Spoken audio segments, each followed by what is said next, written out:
Hello my amazing people, I greet you according to your time. If it is your first time and you like what we are doing here, kindly subscribe, put on your notification bell to all notification. It's very important because it will enable you to know when we upload a new video. Here we react to all forms of videos, we educate, we inform the members of the public about what is happening. And to you YouTube, I appreciate you for creating this wonderful platform that we are using to disseminate information. At the same time, I put a disclaimer that here in Linda's TV show, we do not promote violence, we do not promote hate speech, we do not promote misleading information. Rather, we are here to educate, inform the members of the public, and also to remind you too that a call for self-determination is never a call for war. Every country in the world have this.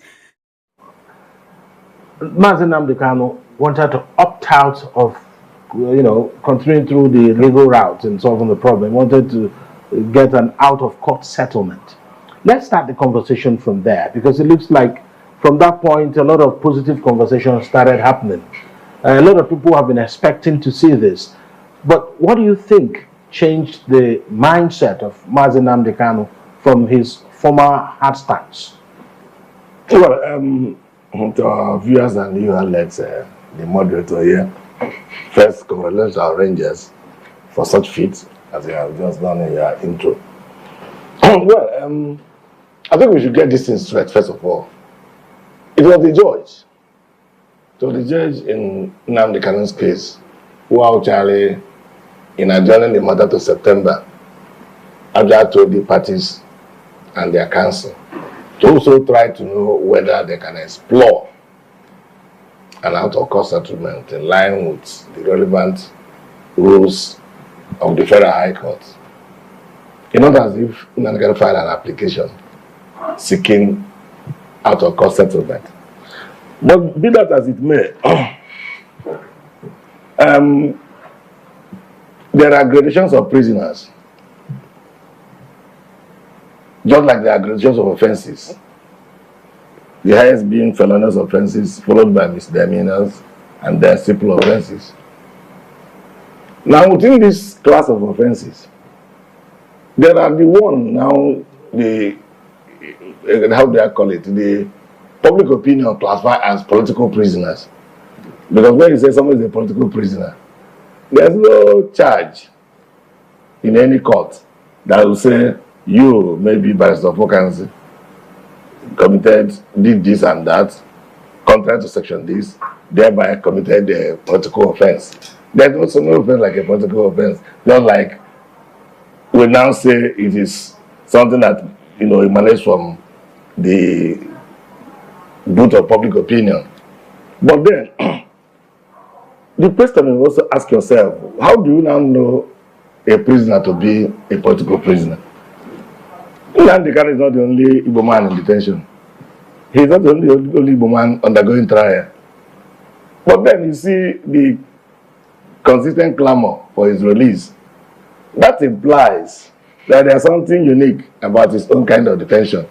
That the detention is not simplicity, like you detain Evans, or like you detain or like you detain any other common criminal. People are clamoring that he should be released. Now, a lot of forbearance to his release has happened, beginning with Sunday Igboho, though his own trial was, I think, in Côte d'Ivoire, before the one they filed in Lagos, I think, was also withdrawn. And then the Metiala chieftain, who was detained since January, the attorney withdrew his charge. He didn't even enter a nolle. He just, when I use nolle, they don't have to be nolle proseq, because I was stuck as if I'm in the courtroom. Yeah, so the attorney just withdrew the charge, and the charge was struck out, and the man discharged. And people are now saying, what is good for the geese should be good for the gander. If these people would call non-state actors could be released using the political option, what stops the release of Nnamdi Kanu? Because Nnamdi Kanu, as far as we are concerned, if we look at it legally, even from the point of view of the way he was brought to Nigeria, Nigeria as a nation has even flouted an international law, that forbids rendition of citizens. It's not like you went to another country and kidnapped somebody.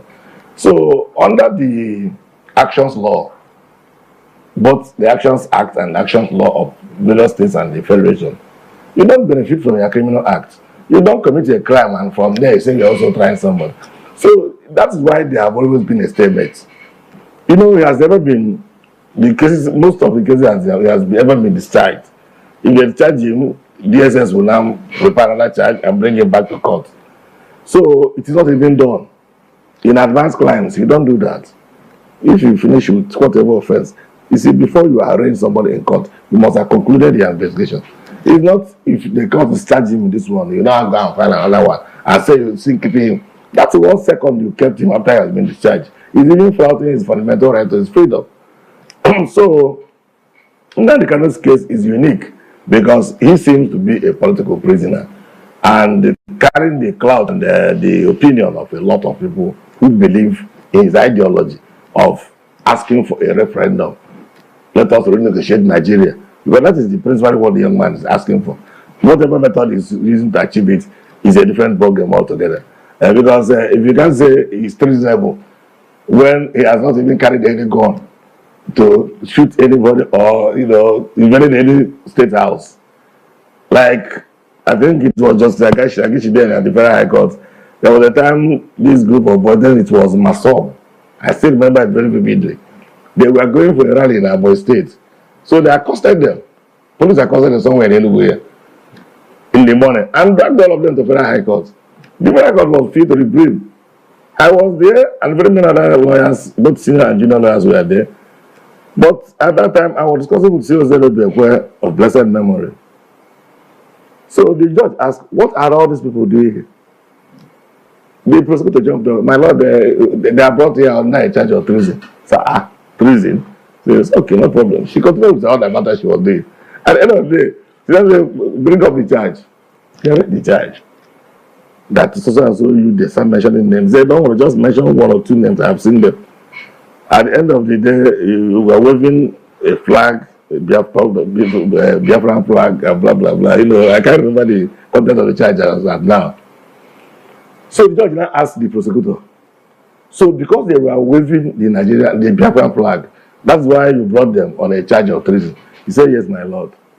He said, okay. That Biafran flag they are waving, is it not pieces of cloth joined together by a tailor? He said, all right. Did they attack the government house, the land building in Enugu, in the course of that march? He said, no.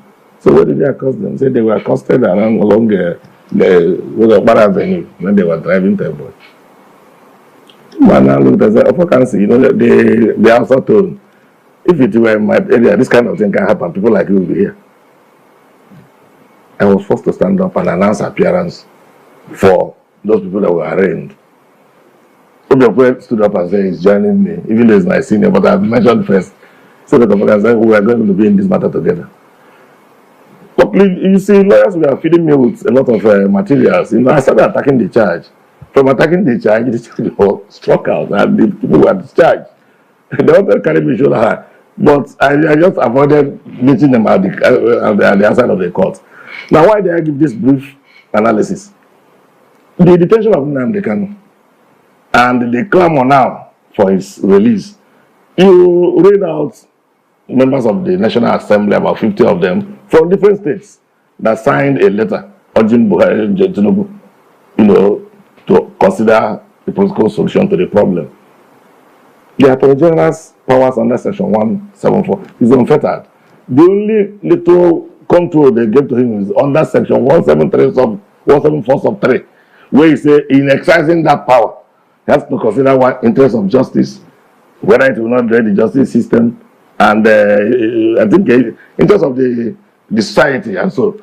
So these things are things that are not measurable, which he can take on his own. Okay. So, but all in all, what I'm trying to draw at is that Nnamdi Kanu's release, not only that it's long overdue, but it is an exercise in executive impunity by the federal government from the Buhari era that arrested him till date. Okay, thank you so much for taking your time to explain that. Barrister Amos Obunaya, with about 50 signatures to the letter written to the president, do you think it is time that the president will listen, that the federal government will at this point listen and release Nnamdi Kanu? Do you see that happening? Yes, I see that happening because it is consistent with due process. Section 17 of the Federal High Court Act encourages or permits the court, Federal High Court, to encourage parties to settle their matters amicably, what we call out-of-court settlement. That is the Federal High Court Act establishing the Federal High Court. And so the judge has also, highlighted that provision. And the lawyers of Nnamdi Kanu has also tried to leverage on that provision. I remember the last date in court, the Nnamdi Kanu's lawyer approached the lawyer for the state for an exploitation of that section 17 of the Federal High Court Act. And the man said it was not within his powers because he is just a lawyer for the federal government, that the powers rest on the Attorney General of the Federation, and asked the lawyer to go ahead and present his request to the Attorney General of the Federation. Now, constitutionally, Attorney General of the Federation, like my learned friend has said, has unhindered powers to withdraw cases out of court. Section 174, subsection 1 of the 1999 Constitution as amended has given the Attorney General of the Federation as well as the Attorney General of the state unfettered powers to file action, institute action, prosecute action against people charged with offenses that are found in laws prescribed by the National Assembly, in the case of the Federal Attorney General, and also the power to take over the prosecution of cases instituted by other arms of government or by individuals, to take over the prosecution or take over with a purpose for withdrawal, which we call nolle prosequi. You see, so these are constitutional framework, legal framework that makes this issue very possible. That unless the president has his own interest in the matter, interest that is at variance with the exercise of this discretion in favor of Nnamdi Kanu, otherwise, there is nothing hindering him from hearkening to this call. And why it is urgent and important that the president must hearken to this call for an amicable settlement is because the very basis of Nnamdi Kanu's agitation and the very basis of the entire agitations from Igbo nationalities, starting from Masop, is inequality in treatment of federating units in Nigeria. The Igbos feel that the way they are treated in the Nigerian Federation is at variance with the way others are treated. If you look at the former President General Buhari, when he was in power, the yardstick he used for treatment of members of IPOB was radically different from the yardstick he used against killer herdsmen. The killer herdsmen were bombing churches, bombing mosques, attacking soft targets. That is a serious insurrection against the state. But he refrained from proscribing them until he finished his tenure. He refrained consciously from proscribing them or labeling them as a terrorist organization. Political pundits in the northern politicians also refrained. In fact, one of them was able to even boldly state that they were not terrorists, that they were businessmen. Gumi was all over the place asking federal government to negotiate with them or to send him to them to negotiate. But IPOB was simply raising flag and marching, chanting songs of freedom. No weapon was found on them. And then Buhari, of course, it was the proscription started from the southeast governors who were so naive and sheepish. Yeah, because IPOB did nothing that could attract a proscription or to be labeled as a terrorist organization. They were non-violent when they started. They were simply trying to draw attention to the perennial marginalization of the Igbo ethnic nationality. And that was all. Then the leadership of the Southeast governors, former governor of Ebonyi State, had no tact and had to lead his colleagues to be able to appease the northern oligarchy. Because all of them had this primordial ambition to be the president of Nigeria. An unrealistic ambition. You are given a state to govern, you are not able to govern that state, and you want to be the president of Nigeria. And so because of that, your state has to burn. Your region has to burn because you want to be president of Nigeria.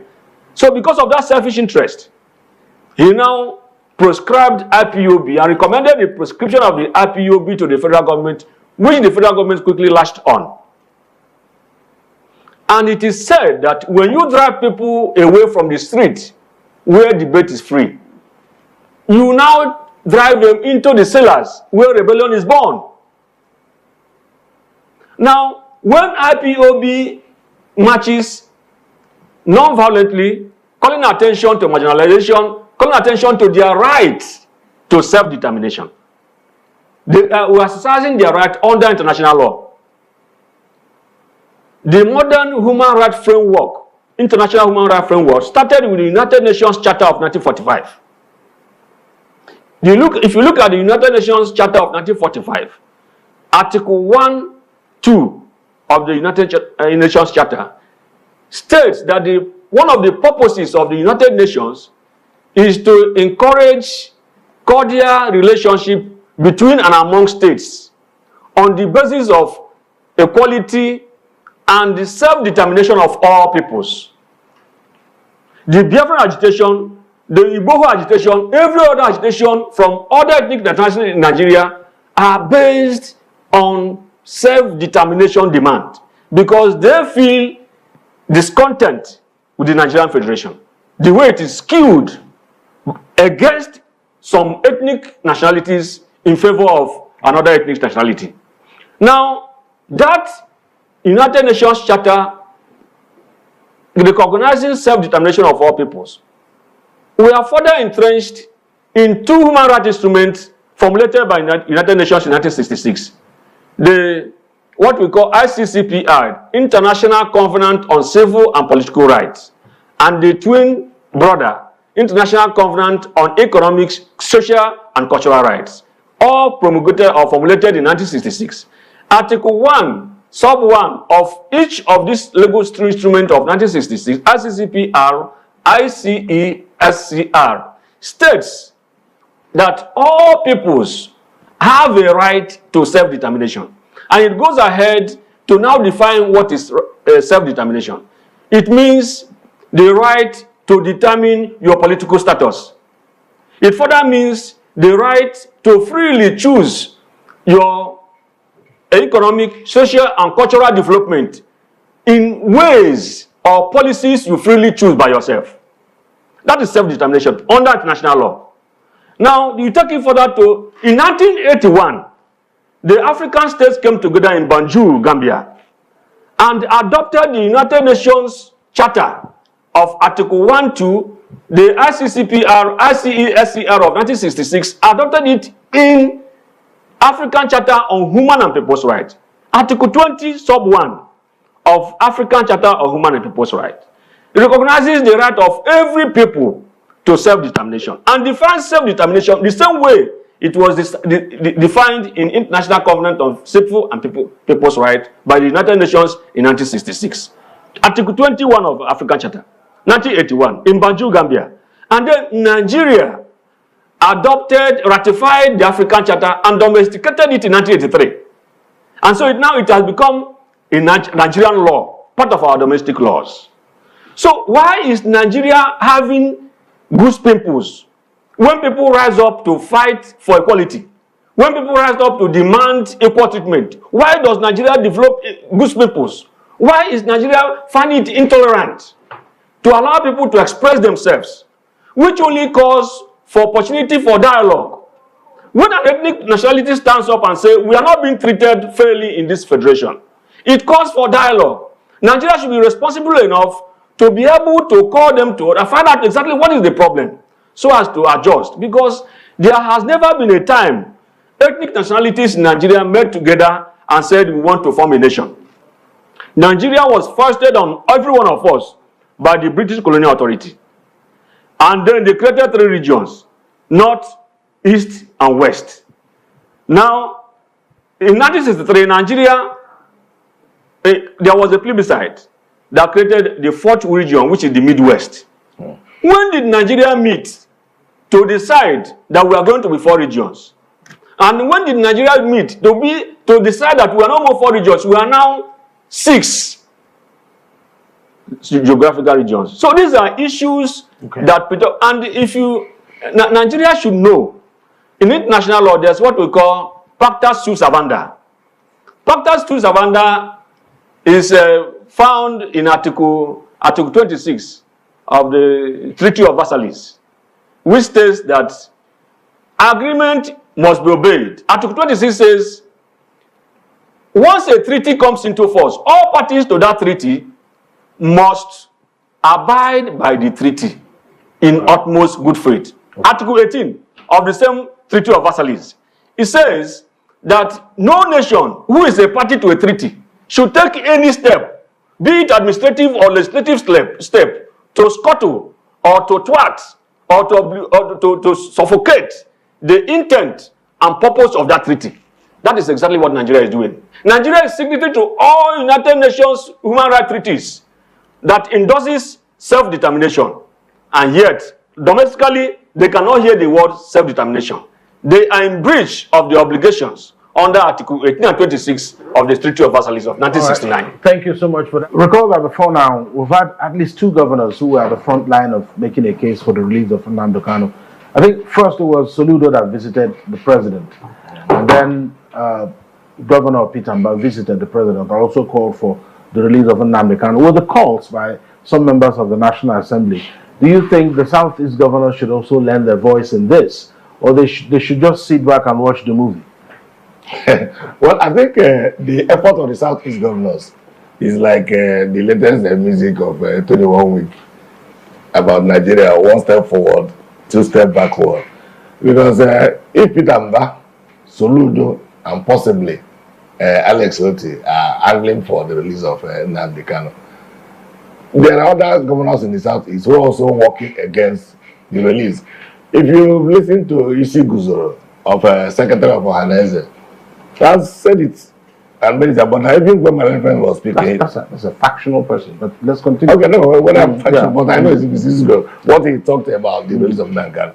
He said that Southeast governors, some Southeast governors, are actually working hand in gloves with those people who said Nnamdi Kanu should not be released, and that if they continue, that we will name names. We don't need to go far, because even when David Umahi, like my friend said, when he's on power, he actually moved for the prosecution of IPOB first, even before the government killed him from there. But then, these things did not start today. Jealousy of state actors against non-state actors is as old as the Bible itself. If you can remember when Herod was told that a king that shall govern Israel will be born, he sent a few soldiers. They went search for the king, they couldn't get him. He was lamenting because he is afraid of losing his position. Then the wise men now came. They visited him just to pay a courtesy visit, as we could do now. I said they are going to look at, because they saw the star in the east, and they have come to just worship him. He said, no problem, when you have just gone, come back and tell me what you saw. So the people went, saw the king.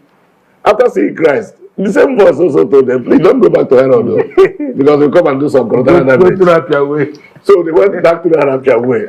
Now, Herod in anger dispatched soldiers to kill every infant from age this to that, And that was what Jeremiah, I think 3 chapter 15, prophesied that a voice was heard in Ramah, wailing a loud lamentation. Rachel weeping for her children. She refused to be consoled because there were no more. Now, why did I bring in this biblical issue? Many of these governors are afraid of the non-state actors. Just like some of them are afraid in Yoruba in the West, the same way some of them are afraid in the East. The same way some of them are afraid even against Metiala in the North. So you find out that they will be doing everything possible because they know that these non-state actors, people listen to them more than they listen to the state actors who were supposedly supposed to be our elected representatives. Now, when this list of House National Assembly members that endorsed the rules of Nnamdi Kanu, any writing, once you see the newspaper, you start looking for the member representing you. Don't know whether his signature is there. If it's not there, you're your own. So when I saw Scav, I greeted a sign of relief and said, thank God that our own man's signature is there. Now, I think pretty much everybody, the House of Rest members from Enugu endorsed it. Now, what I'm talking about the Southeast governors, some of them are, that none of them is watching. Those who are not actively involved in canvassing for his release are actively involved in canvassing for his non-release. So none of them is saying that. How does his non-release benefit them really? That's where I was going. With everything happening in the Southeast. That was where I was going. I said that was why I brought in Herod and Jesus Christ. If eventually Nnamdi Kanu is released, and you, as a governor, you are the same Fonfoju Akpa governor who doesn't take the interests of your people at heart, Nnamdi will not stop telling you. And nothing stops you inviting Nnamdi to Acha TV here to come and talk to the people of Nigeria. Because this is a national television. As when he comes up here and opens his mouth wide, even if you don't cover him with the national television, the social media is there. And he will tell you what this governor is doing, what the governor is doing. And how he gets his information, only God knows. And those governors who are not doing well are afraid. There is a book by Jesse Chen called The Guilty is Afraid. I don't know whether I have read that book. If you are guilty of a crime, you will be afraid of the truth, because truth, like an open wound, it is only conscience like an open wound, it's only truth that can heal it. Most of those governors who are working against the release of Nnamdi Kanu are the ones who coerce themselves into office. And they are the ones who are not doing what the people should benefit from. They are not carrying out any people-oriented program. And they know Nnamdi condemns such things. And they know once he's released, if there are people who are in first tenure, their second tenure is in jeopardy. If there are people who are in second tenure, their continued stay in that office is also going to be tumultuous. So that is where I'm going. So the governors cannot, the man's release will add a lot. Now, as to the benefit we might get from the release of Nnamdi Kanu, you see, insecurity in the Southeast has been on the increase just of recent. Now, my little village in Olo here in Ezeago, I don't go there. Before, if I don't travel to the village in weekends, I move to the Enugu at 6-7. I get back to my little globe village, I relax. But now, if I'm going home, I'll move from 12 noon so that I see you see me. And I've been kidnapping and robbing people on that road almost on weekly basis. Now, there is no high-profile crime of that nature that will be happening within a given community that local content will not be involved. So, these are people who are involved. There is a narrative Nnamdi Kanu will give. There are people who work for him up to today who believe in his ideology. They will fish them out.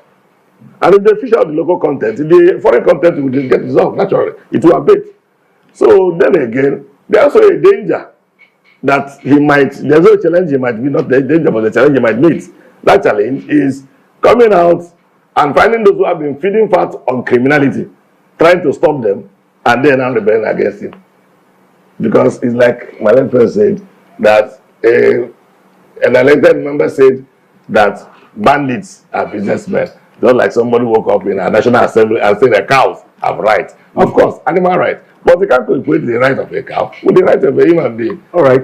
Let me quickly get to Barrister Amos Obona. I mean, but when you were going through the passages of the Bible, and then you said That's the parable of a vacancy. I said Jeremiah. Yes, I know. Chapter 15. I know. Chapter 15. I know. So I gave No, you, I'm the one that gave you that accord. Yes. Barrister Amos. Yes. Perhaps if Nnamdi Kanu secures his freedom tomorrow or next, is there any guarantee that whatever it is that was pleaded, because at the end of the day, there are things they don't want him to do anymore. There are a lot of people are saying that part of the reason why he's still in detention is about the things he could say or do or make other people do. Will those things happen again if he's released? Because at the end of the day, they're afraid that he's asking people to do things that are against the law. At least we have a constitution today. I want to say that his arrest and detention has raised a court followership behind him. He's been idolized. But there is a division in that cult followership, and that's the challenge. If he comes out today, can he wrestle his followership from Simon Ekpa? There's a division because of the arrest and detention. So Simon Ekpa felt that he has to carry on the struggle now that the leader has been taken in. That is it. So if he's released today, it is likely, very likely, that he has to come to terms with Simon Ekpa to back down. Simon Ekpa is only acting because of his absence. He didn't say that he has overthrown him. Even when he wrote a letter from DSS custody directing that there should be no more sit at home and there should be no more arms against the state, Simon Ekpa said until he comes out physically that he will not believe that he wrote that under duress. Of course. That he wrote it, you cannot freely write something in this area. When you are in custody, you now write something. It is not voluntary. So it is on that basis that he continued doing what he's doing. Simon Ekpa is the disciple of Nnamdi Kanu and a very dedicated, loyal disciple. I believe that if Nnamdi Kanu comes out, he will be able to tame Simon Ekpa. And many of these criminals that have cashed into the struggle or kind of tried to hide under IPOB to commit atrocities, they will be fished out or they will be controlled. Remember that this man, Nnamdi Kanu, people listen to him. So if he comes now and declares a truce, I believe that it will work. And those who try to violate that truce will easily be fished out. They will be sidelined. They will be exposed. Now, people are picking up arms out of resistance or protest to his extraordinary rendition. That is it. Before he was extraordinarily renditioned, there was no spate of violence like we see after his arrest. So it is a kind of protest against the way the state has treated him. So I believe that if he should come out now, all that will abate. But let me also say that the President of the Federal Republic of Nigeria is not entitled to be listening to one person or the other as to whether or not he will exercise his powers under the Constitution. Section 174 of the Constitution, subsection 3, like my learned friend pointed out earlier, only gave 3 conditions for the exercise of the power of withdrawal of criminal prosecution. It says that the Attorney General should only give vent to 3 factors. One is public interest. The second one is interest of justice. The third one, to ensure that such withdrawal is not against due process of law. And then we are talking about justice here. Interest of justice. It is on that basis the president must act, no matter what any of his commissioners thinks, no matter what any Southeast governors think, in the interest of justice. Because if you can release the chairman or leader of Miatala that has been saying all kind of terrible things against Nigerian state, you release him, you withdraw his charge and he goes home, and then you release Showore and he goes home, you release Sunday Igboho, withdraw his charge and he goes home. Then where is justice? Where is equity? Where is equity? Justice is equity. You do to one as you do to another. Yeah. It is on that basis that the president should not listen to all these selfish politicians around him, especially the Minister for Works and the FCT Minister, who have vested interest in keeping Nnamdi Kanu there. He should not listen to them. He should do what the Constitution demands of him in the interest of justice. In the interest of justice. Because it is this injustice that is escalating the security situation in Southeast. Young men, the youth, they feel that they are not being fairly treated in the Nigerian Federation. And you have seen it clearly. You declare somebody marching with flag, terrorist. Then people that are burning down mosques and churches, you say that they are doing business. And throughout your tenure, you handle them with kiss glove. That is injustice. So President Tinubu should set the pace now. Release that man on terms. We're not saying that it has to be released unconditionally. It has to be on terms. That is why it is called terms of settlement. Yeah, because part of the reason why they are keeping him till now, I mean, they argued when he was asking for bail that he broke the conditions they were given. Because there were things about talking to the number of people you should address per time. These are some of you guys know that better than yes, the lawyers. Yes. So, but unfortunately, in this part of Nigeria, nobody is talking about that, and it's important. It's situated. If you break your bail bond in the Nigerian law, what are the consequences? If you break the bail bond, the bail will be revoked, and then you'll be recalled. The recall is not by the military. It's not by the soldiers. Nigeria did not follow that procedure. They did not go back to court to say this man has broken his bail bond, revoke the bail so that we can recall him. He did not. Nigeria sent soldiers to go and kill him in Afaruku, his village. Is that how a responsible nation should behave?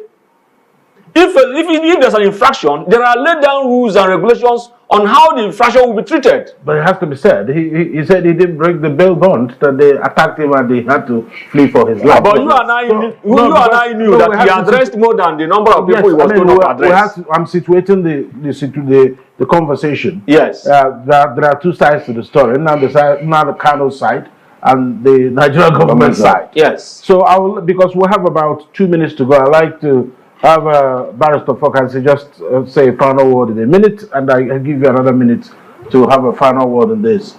Nnamdi Kanu coming out anytime soon, do you think, in just a minute? Of course, yes. Because the indices on the ground point to that. There's no way we are going to say that all the people who are writing to the president and the other people who have already been released, who actually, if you weigh the offenses, that his own is even milder than their own, that he should not be released. So nothing stops the president, like my friend said, exercising his rights and following the law of the land, which he swore to uphold, because he swore to uphold the Constitution. So, and the release of Nnamdi Kanu also meets the justice of these provisions of the Constitution, especially on the powers of Attorney General to do such charges. Because the three conditions under subsection 3, all inure to Nnamdi Kanu's favor. Public interest, the public here, all people are clamoring for it, including the members of the National Assembly who came from different states. All right, good. So, Pastor Amofubona, your final thoughts on this in just a minute. My final thought is that Nigerian Federation, Nigerian states should know that under Article 18 of the Treaty of Versailles of 1969, they are under obligation to respect the treaties they have signed. International human rights treaties they have signed. I have mentioned them in this discourse. Nigeria has obligation to respect any demand for self-determination and adopt non-kinetic approach to such demands. Secondly, it is in the interest of, it is in public interest, as recommended by Section 173 of the subsection 3 of the Constitution, to release Nnamdi Kanu. It is in public interest, it is in the interest of justice, and it's not in violation of the due process of law. Why? When you talk about public interest, the Southeast is part of the public that is under the jurisdiction of the federal government. And the kind of killing, abduction, kidnapping that goes on daily basis is against public interest. All right. The kind of confusion we have in Southeast, especially on Mondays, is against public interest. So, to alleviate or to help public interest, releasing Nnamdi Kanu, in the interest of justice, releasing Nnamdi Kanu, it is not against any due process, and the federal government must have been able to at least cure the defects in the extraordinary rendition that they did some years ago. That's a good place to end it. Very many thanks to you. Barrister Amofubona is a constitutional lawyer and, of course, the Executive Director, Center for Nonviolence and Social Justice. And also I want to thank Barrister Barrister Fokansi, Nadimo Fokansi, is a constitutional lawyer still, and the head of Fokansi Chambers. I don't know why I'm getting excited as the program is ending. Maybe we should extend it by another hour. Thank you so much, gentlemen, for your analysis. That's Eastern Eye for today. Tomorrow we'll be back here sometime for another edition of the program. Thank you so much for sticking to this video to the end. Like I said before, now it's time for us to go to the comment section to air our mind and our opinion. Say what you think about this video and this platform. Do it constructively. Share this video, like, subscribe, and also continue to watch Linda's TV show, because this is the home of news. Until I see you again in my next video, remain blessed. For now, I would say bye-bye.